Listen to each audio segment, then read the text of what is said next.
Everyone says you have to have a cat to be a good YouTuber. How about a pet human?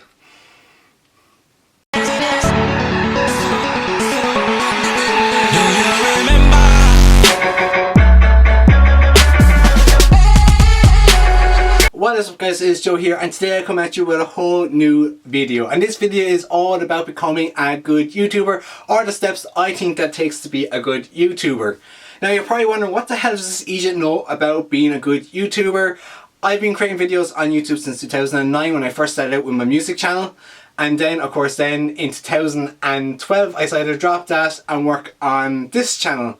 However, I still post that every so often, and I also do a BookTube channel which is slowly growing as well. The links are down below. Anyway, you probably don't want to know about that, and you probably want to know, what tips does this Egypt have for becoming a good YouTuber? So let's get on into it. At number one, of course, is an obvious number one.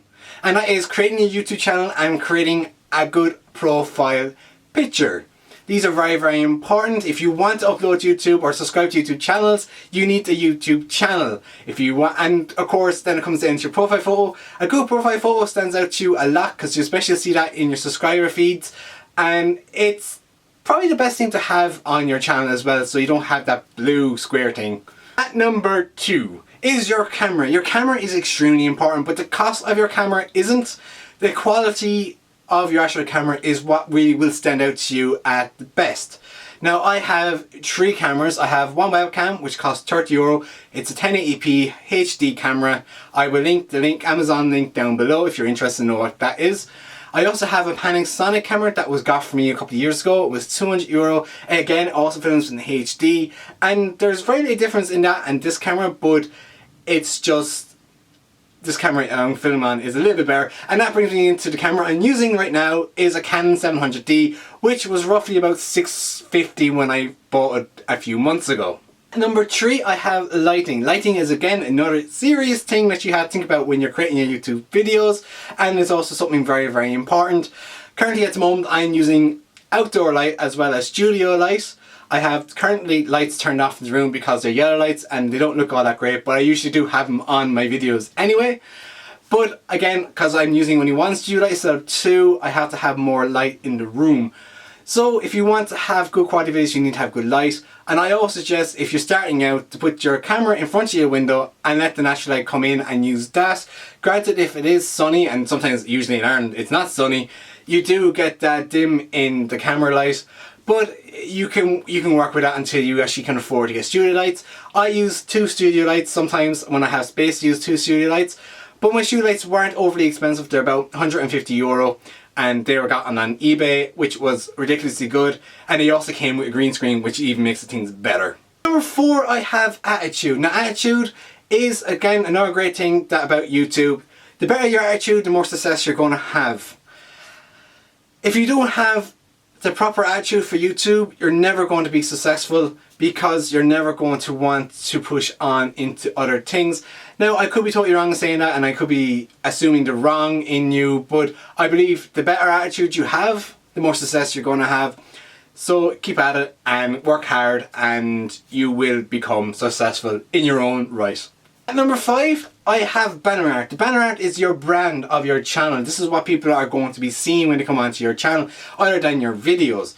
Now ideally what you want to do with your banner art, you want to create the same banner art for your Twitter as well as your Facebook. Me personally, I have Random Life of Joe C on my banner art and Random Life of Joe on my Twitter. This is just because my URL for YouTube is different to my URL for Twitter, and I wanted to keep everything consistent, but my channel name is Random Life of Joe. Now when it comes to Facebook, again, my banner art or my channel art, Facebook art, whatever you want to call it, is different again. This is due because I coincide all my three YouTube channels into the one, so I call it Joe's YouTube Experience. Again, if you're interested in seeing my other videos, I will put the links down below. And number six is language. Language again is also very important. This also coincides with the next point I'm going to make, which is your audience. So you're at number six and number seven is language and your target audience. So when it comes to language, I believe the less cursing you do, the better off you are. This all again goes down into your target audience. So if you're targeting a mature audience, you can drop the F-bomb as much as you like, they're not going to be offended. But if there are kids watching your videos or teenagers watching your videos, the less you use the F word, the better off you are. I don't mind people saying the P word or anything like that. But there's some of the words, so the F word and the C word and the B word, which is quite used quite often, so that's not too much of a bad word. But you get the idea. So know your target audience and know your language and you're flying. At number 8, scripting. This is something I actually honestly believed that was a waste of time until I started to do it. And this video, you can see exactly where I'm coming from on this point. I'm sticking to all my points and all the details I have scripted out what I wanted to say. Of course, I have gone off topic a little bit in certain aspects, but other than that, it's fine. Scripting is good and the best way to create your videos. At number 9, scheduling. Another thing that I suck so bad at. And this is because if you don't schedule your videos, you don't have a routine to get yourself into. Generally, what you want to do is set a day in a week to upload your videos and film at least 2 days before you actually make your videos. So that gives you enough time to edit your videos. Again, when it comes to editing, I do quick edits. I don't like the whole fancy editing. But when I have time, I will fancy the hell edit out of my videos. And that brings us into the last and final tip I have as well to become a good YouTuber. And that is social media. You're probably wondering what the hell social media has to do with your YouTube and becoming a good YouTuber. If you have your social media sorted and ready to go, you can then start branching out and branding your channel out to people. And there's brilliant ways of doing it. I've already mentioned some of them, Twitter and Facebook, but then you also have Instagram and Pinterest. There's 2, there's Flickr, there's so many other social medias that you can actually get involved in to actually output your videos. There are YouTubers out there that actually branch off into other social medias that they actually upload videos to as well, and they all point back down into YouTube, which makes things a little bit easier for you to become noticed and well known. And there's also other things like YouNow, which allows you to do live broadcasts where you can talk to people get to know you, get to like you on a live feed, and then you can point them back to your actual YouTube channel, which makes it a little bit more fun, and it also gains you subscribers and a little bit more popularity. Again, I will go back to my point on banner art. If you're going to be using social media, make sure your banner art and your channel art and everything coincides with each other and that there's not anything different on them.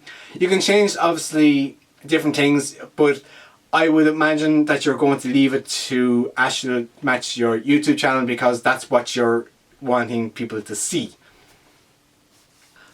Okay, so I did go a little bit off topic and I hope this video was some way inspirational to you, or there were some tips or things I said there that actually made you think a little bit. But hopefully you like this video and you're going to hit a thumbs up. And if you want to see more of my videos, hit the subscribe button. If you want to check out my other channels, I will link them below. And on that note, I will see you all on the flip side.